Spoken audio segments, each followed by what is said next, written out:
That cannot be Claire. Ethan Caldwell heard the words in his own mind before he realized he had stopped walking. 12 feet ahead of him, beneath the pale lights of St. Matthew's maternity floor, his ex-wife sat beside a nursery window with a newborn sleeping against her chest. For 3 years, Ethan had trained himself to think of Claire Bennett as part of a finished life. He had buried their marriage beneath acquisitions, magazine covers, charity galas, and a Manhattan penthouse where every window looked impressive, and almost nothing felt personal. Tonight, he was supposed to be thinking about Vanessa Reed, his fiancée, who had been admitted that afternoon after becoming ill during a foundation luncheon. Her doctor had already assured him that her condition appeared manageable, but Ethan had still left a meeting early, crossed the city, and arranged a private room upstairs. He had taken the wrong elevator on his way back from the lobby. One wrong elevator, and suddenly Claire was 20 feet from him, holding a child he had never seen. She looked different. Not dramatically. Her chestnut hair was pulled into a loose knot, and exhaustion softened the edges of her face. But there was something steadier about her now. She wore a camel-colored coat over a navy sweater, and a hospital visitor bracelet circled her wrist. Ethan could see printed letters beneath the clear plastic, but Claire's sleeve covered most of them. The baby stirred. Claire lowered her eyes and adjusted the cream blanket with a tenderness so natural that Ethan felt the air leave his lungs. A nurse approached carrying a small chart. "She settles down whenever you hold her," the nurse said softly. Claire smiled. "I think she just likes being warm. Whatever you are doing, keep doing it." Ethan stared at the newborn's tiny knitted cap. 3 years was enough time for someone to remarry. Enough time to build another home. Enough time to have a child. He knew that. He had simply never allowed himself to imagine Claire doing any of those things. Then she looked up. Their eyes met across the corridor. Ethan expected surprise, perhaps anger, perhaps the cold discomfort reserved for someone who once knew every private detail of your life, and now had no right to ask about any of it. Claire gave him none of those things. Her expression remained calm. She looked at him for one long second, then offered the smallest polite nod. Claire. Her name escaped him before he decided to speak. She rose carefully, supporting the newborn against her shoulder. Ethan. Nothing more. No question about why he was there. No explanation for the baby. A nurse opened the secured nursery door, and Claire stepped toward it. Ethan's gaze dropped instinctively to the infant's hospital bracelet. He caught only a flash of white plastic before the blanket covered it. Claire, wait. She stopped. Ethan had negotiated deals worth billions without hesitation. Yet one simple question refused to leave his mouth. Is she yours? Claire watched him quietly. His phone vibrated inside his coat. Vanessa's name illuminated the screen. Ethan glanced down for less than a second. When he looked back, Claire understood enough. You should answer that, she said. The nursery door opened again. Claire disappeared behind it with the newborn in her arms. Ethan remained beneath the fluorescent lights while his phone continued vibrating. He had come to the hospital believing his future was waiting upstairs. Now, for the first time since his divorce, he found himself wondering what had happened in the life he had left behind. Vanessa's room was 4 floors above the maternity wing, but by the time Ethan reached it, part of him was still standing outside that nursery door. She was awake when he entered, propped against white pillows with a glass of water on the table beside her. The physician had already explained that dehydration and exhaustion were the likely causes of her collapse at the luncheon, and if her overnight tests remained normal, she could probably go home the following morning. You disappeared, Vanessa said. Ethan placed his phone beside the flowers he had sent earlier. I took the wrong elevator. She smiled faintly. Only you could get lost in a hospital after having an assistant confirm the floor twice. He should have smiled back. Instead, his mind returned to Claire's hands around the newborn, to the tiny knitted cap, to the hospital bracelet he had almost managed to read. Vanessa noticed his silence but did not press him. She closed her eyes and Ethan moved toward the window. Manhattan lights stretched beyond the glass, polished and distant. Years earlier, Claire had stood beside another window while snow covered a narrow Boston street, and Ethan worked at their kitchen table until 2 in the morning. Back then, Caldwell Capital was nothing more than a business plan, 2 rejected loan applications, and an idea Ethan defended more confidently than his bank account justified. Claire would come home from the architecture firm, change into an old college sweatshirt, and sit across from him with a red pen.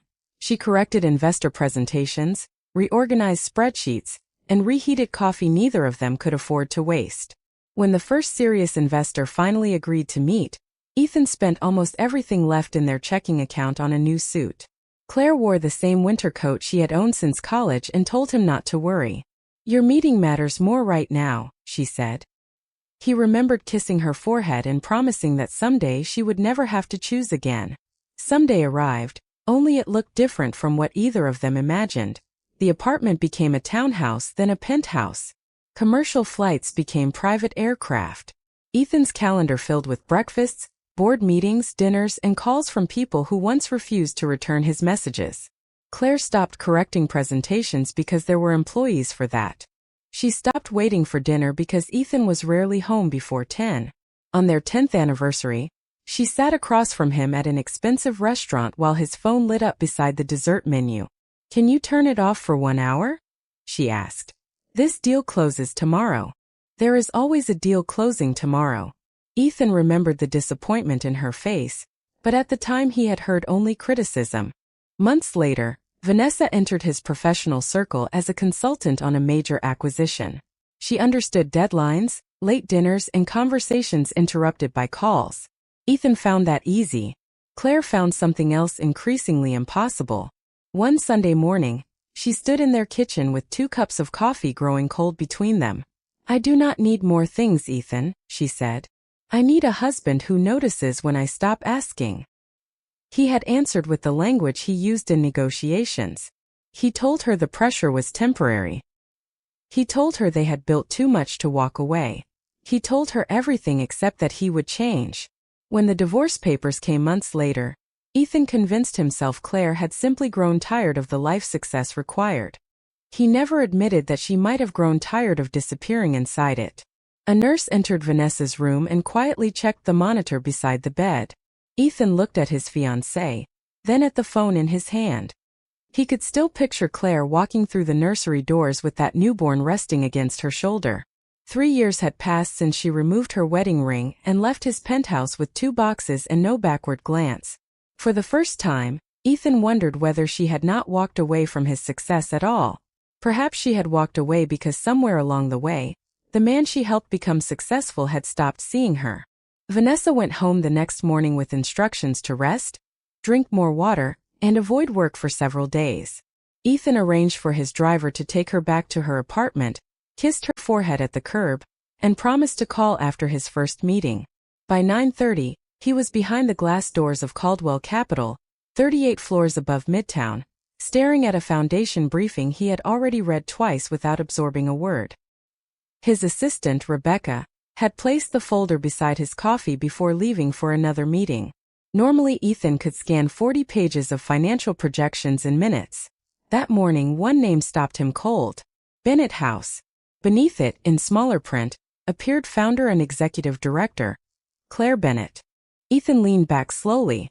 Caldwell Capital Foundation was considering a grant to help Bennett House acquire an adjoining Brooklyn property and expand its housing program for mothers with infants. He turned the page. A photograph showed a renovated brownstone with white trim, flower boxes beneath the windows, and a modest brass plaque beside the front door. Another showed volunteers sorting donated clothing. Then he reached the final photograph. Claire stood beside a hospital window holding the same newborn he had seen the night before. The cream blanket was unmistakable. Ethan brought the page closer. A hospital bracelet circled the baby's wrist, but the photograph had been taken from too far away to make out the name. He felt ridiculous for trying. The child could belong to a friend, a relative, or someone Claire helped through the organization. Yet the question remained because the woman in the photograph looked completely at ease, as though the child belonged naturally in her arms. Rebecca returned carrying a tablet. "The foundation committee moved Thursday's grant review to Bennett House," she said. "They want to tour the facility before voting on the expansion." Ethan closed the folder. "Who requested the change?" "Miss Bennett. She wants the board to see where the money would actually go." 3 years earlier, Claire had walked out of Ethan's penthouse with 2 boxes. Now she was inviting his foundation into something she had built herself. "Keep it on my calendar," he said. Thursday arrived beneath a gray November sky. Ethan left his driver 2 blocks away and walked the rest of the distance, though he could not have explained why. Bennett House stood on a quiet Brooklyn street between a bakery and a narrow apartment building. Through the front windows he could see bookshelves, children's drawings, and a long wooden table covered with paperwork.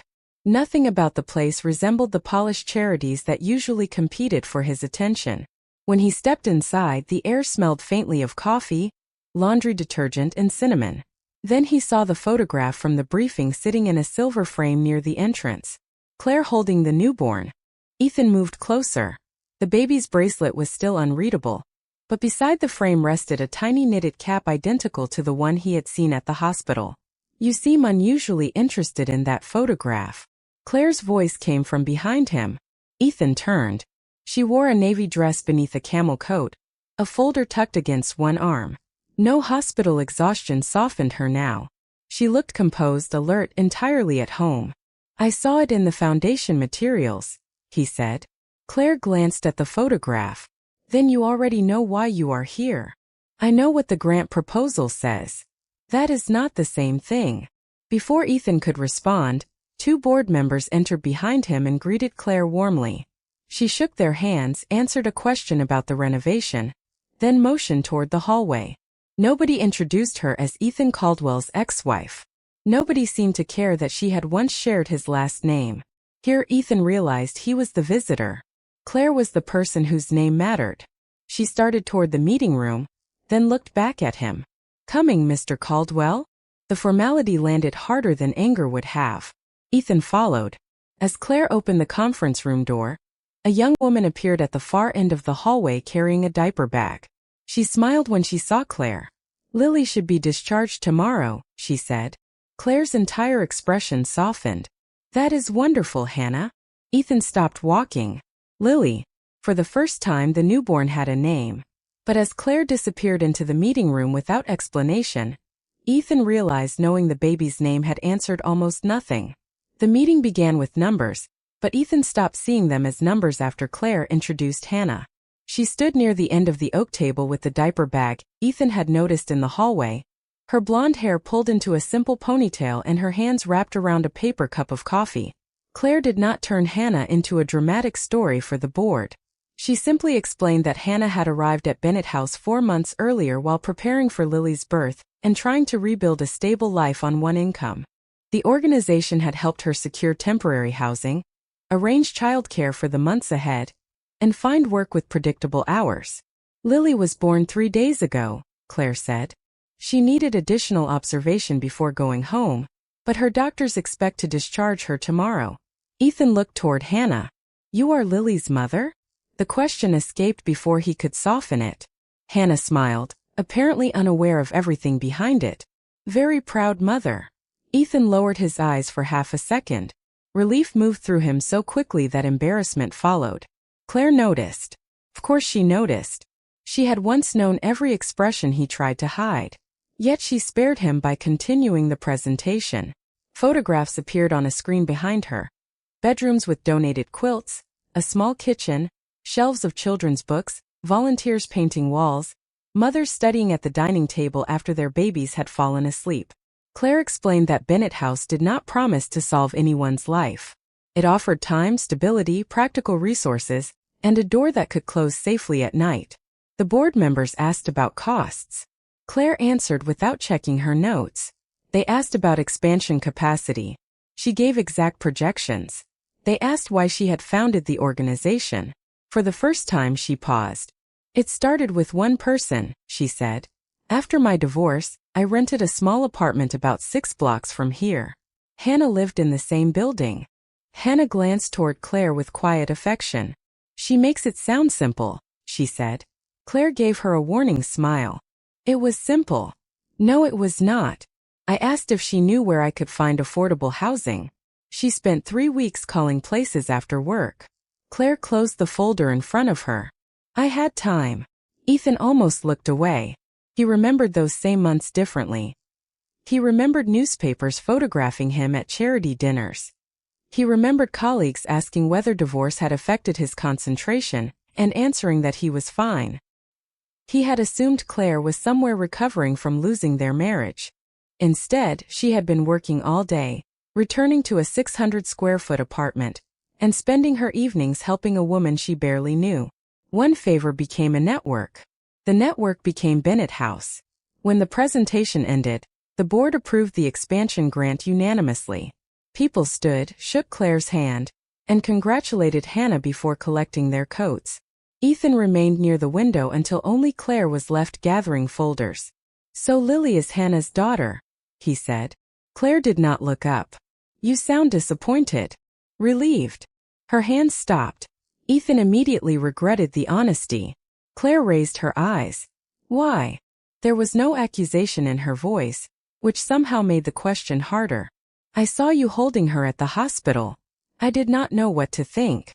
Claire placed the folders into a canvas bag. "You could have asked." "I almost did. But Vanessa called." Ethan said nothing.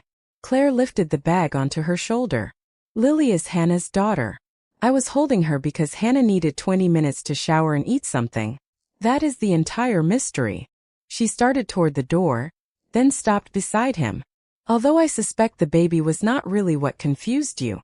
Ethan met her eyes. "What was?"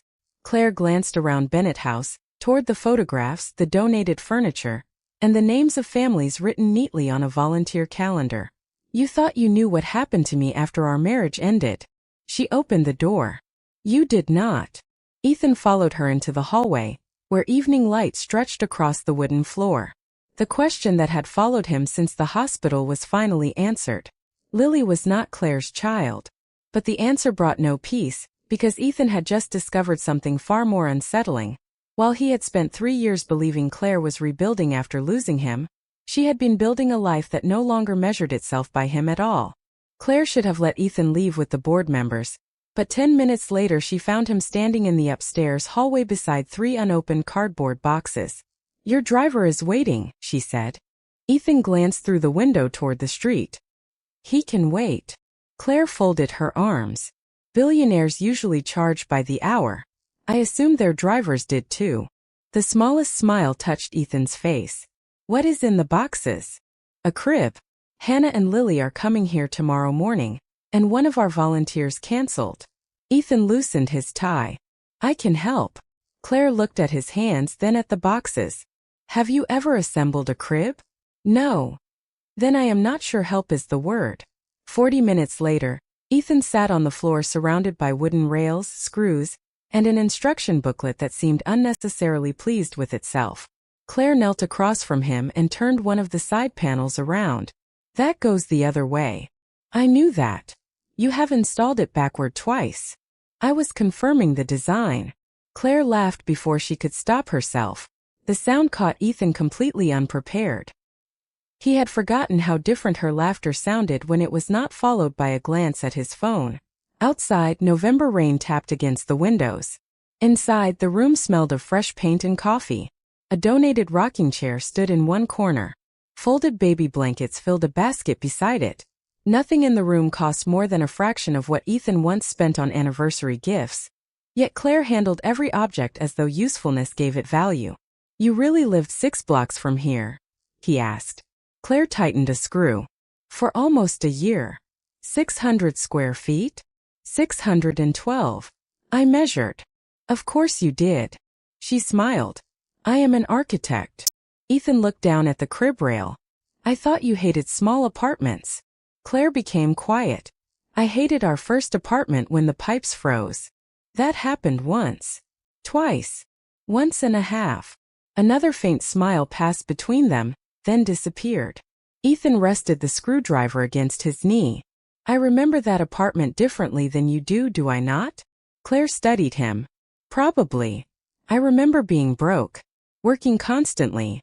Promising you it would get better. I remember those things too. Then what changed?" Claire looked toward the rain-darkened window. "You kept believing better meant bigger." Ethan said nothing. She continued fastening the crib. "Bigger apartment. Bigger company. Bigger deals. better restaurants, better vacations. You kept giving me more expensive versions of things I never asked for. I thought I was taking care of us. I know. Her voice was gentle, which made the words harder to resist. That was part of the problem. You thought good intentions automatically created a good marriage. Ethan lowered his eyes. Claire reached for another screw. Do you remember our 9th anniversary? Chicago. The hotel overlooking the river. You sent flowers to my room. 24 white roses. You were in the same hotel, Ethan. His hand stopped. He remembered the conference, the dinner he had promised to leave early, the message from his assistant saying the roses had arrived. He had considered the gesture thoughtful.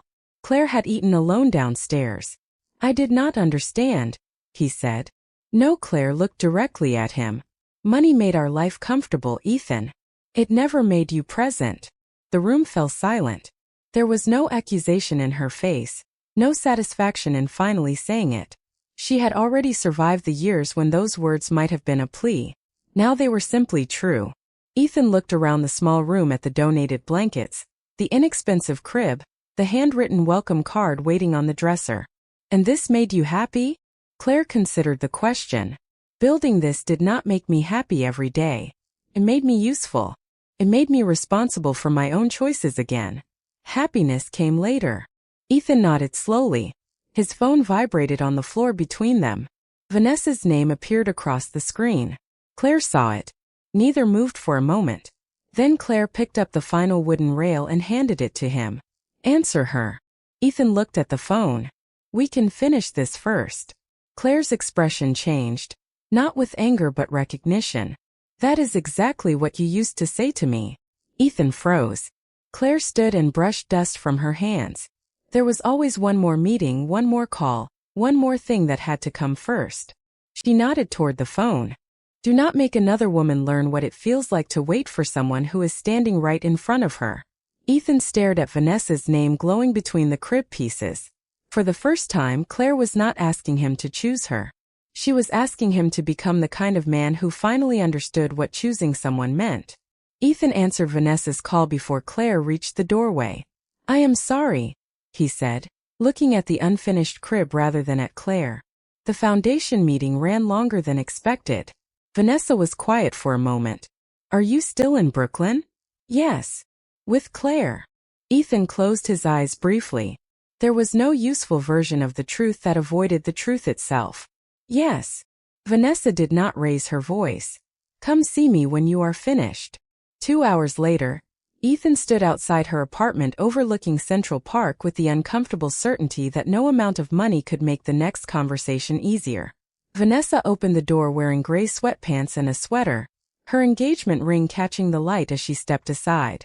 How is she? Vanessa asked. Ethan removed his coat. Claire. You have been thinking about her since the hospital. He looked at Vanessa and realized denial would be another form of absence. Seeing her brought back things I thought I had finished dealing with. Vanessa sat near the window. Do you still love her? Ethan remained standing. I do not know what name to give what I feel. Vanessa nodded slowly. Then you know enough. He moved closer. I never intended to hurt you. Neither did you intend to hurt Claire.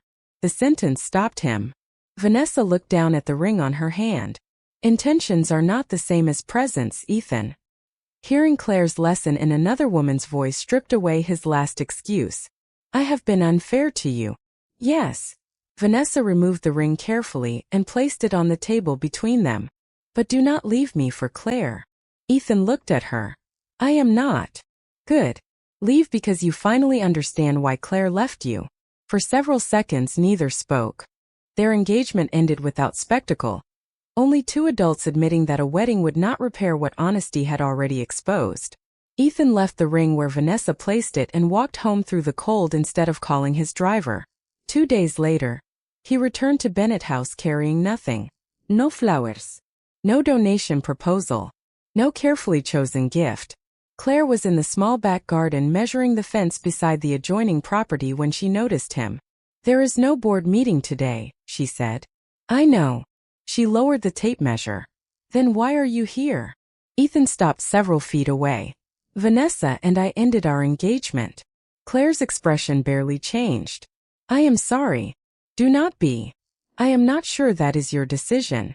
Ethan almost smiled, but the weight of the moment stopped him. I did not end it because I expect something from you. Claire waited. I ended it because she deserved someone who could stand beside her without looking backward. The November wind moved dry leaves along the fence. And now? Claire asked. Ethan looked at her directly. Now I owe you an apology I should have given years ago. Her fingers tightened slightly around the tape measure. You do not owe me anything. Ido. Ethan swallowed. I treated your patience like it had no limit. I thought paying for everything meant I was giving you everything. When you told me you were lonely, I heard criticism instead of loneliness. When you stopped asking me to come home, I thought the problem had disappeared. Claire said nothing. And when you left, I told myself you could not handle the life I built. His voice lowered. Because that was easier than admitting I had built a life where my wife felt unnecessary. Claire looked away toward the windows of Bennett House. Ethan did not move closer. I am sorry, Claire. Not because I saw you again. Not because I am alone. And not because you became someone everyone respects. I am sorry because you deserve to be seen when nobody else was watching. Claire's eyes returned to his. For a moment, the distance between them felt filled with 12 years of marriage and 3 years of silence. I waited a long time to hear that, she said. Ethan's breath caught.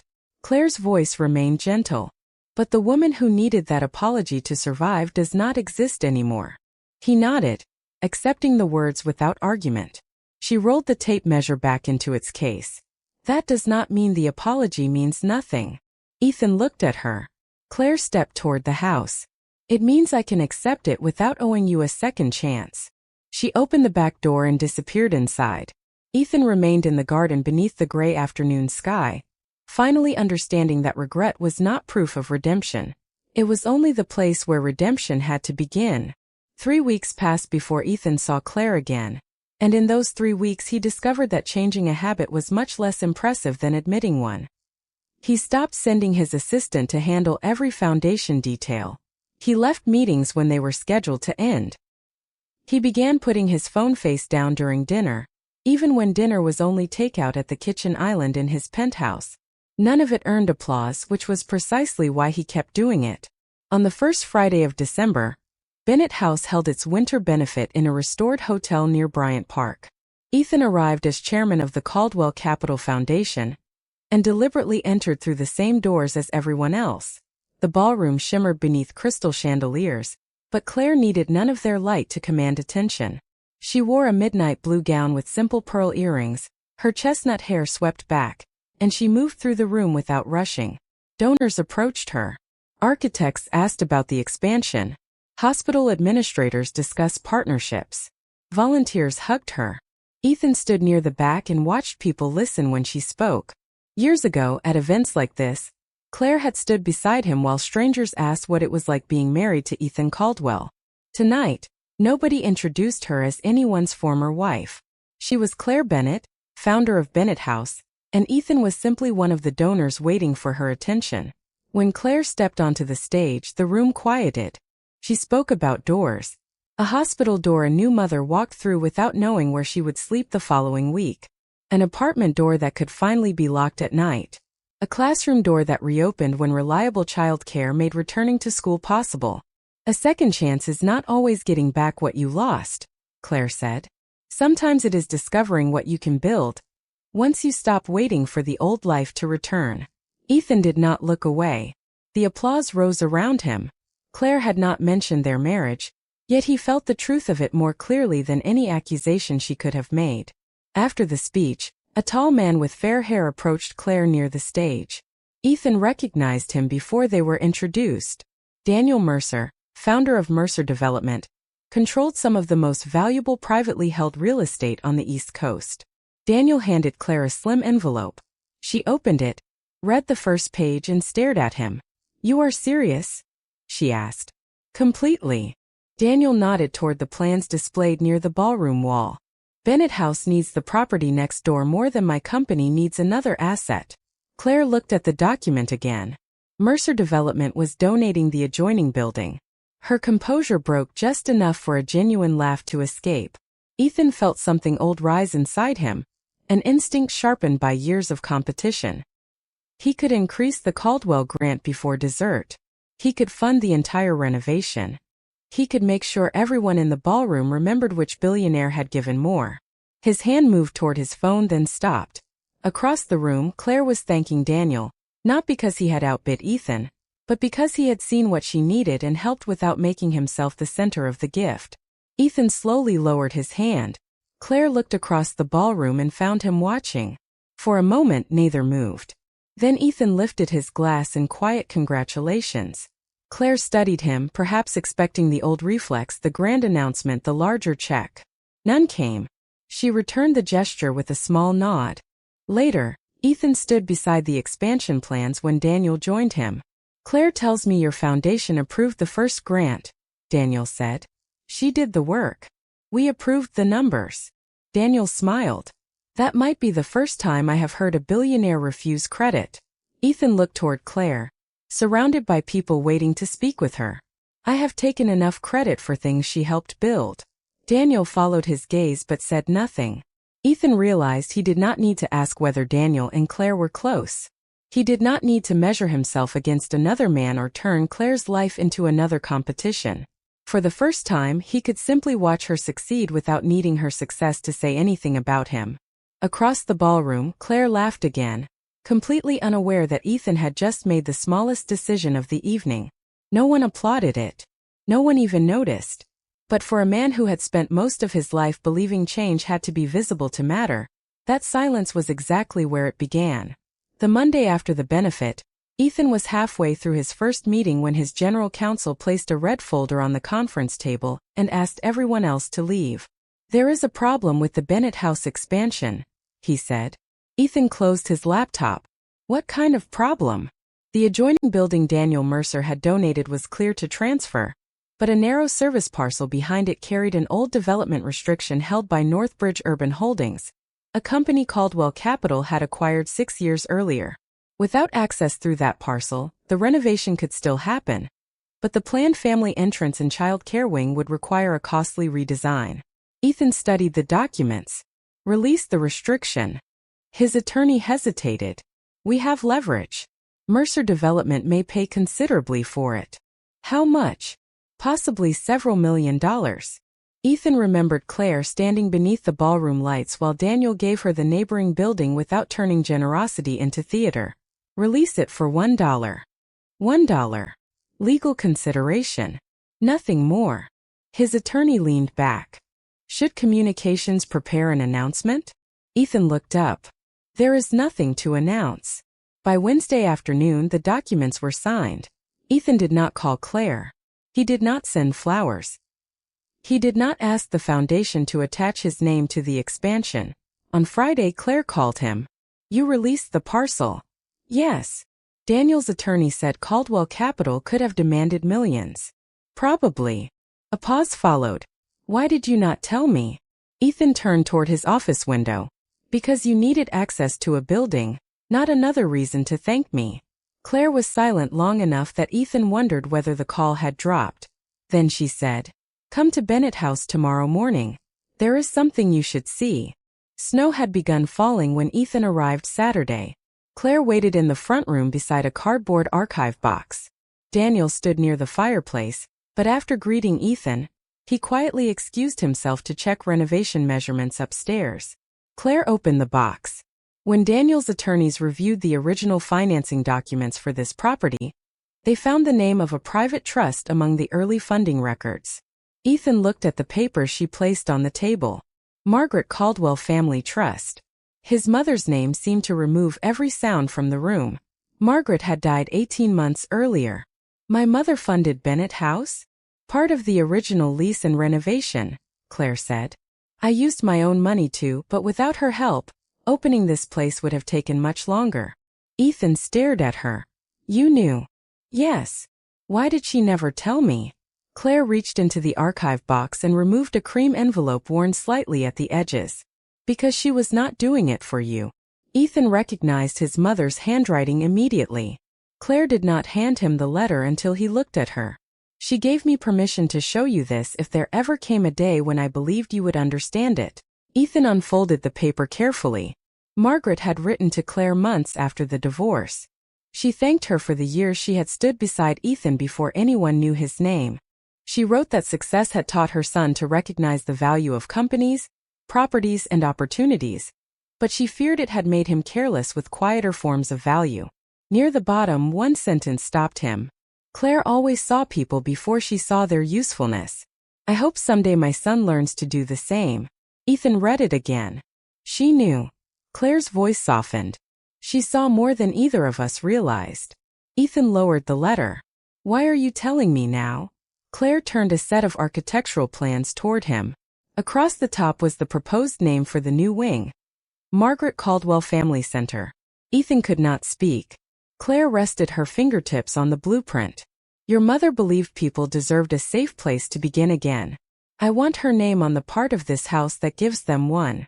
Ethan looked from the plans to the woman his mother had quietly chosen to support after their marriage ended. Claire had every reason to erase the Caldwell name from the life she rebuilt.